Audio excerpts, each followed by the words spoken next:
Samsung might be considering discontinuing the Plus model of the S26. Instead of that, the company may bring an S26 Edge alongside the base S26 and top-tier flagship S26 Ultra. This will be the biggest change to the company's flagship lineup in years.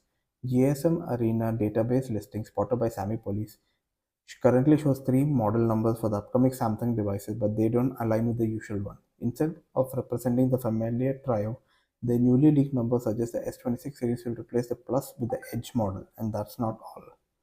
The leaked models and model numbers are like S26 SM S942, S26 Edge SM947, and Ultra as the S948.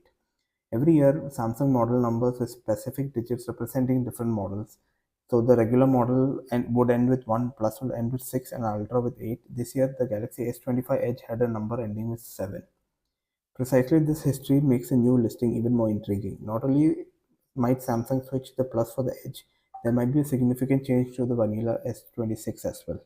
While changing the model number from one that ends with 1 to that of 2 doesn't look significant, it might mean the Galaxy S26 model might get slight improvement. A combination of a slightly bigger screen and more meaningful battery bump may be seen by Samsung as a significant reason to change the model number.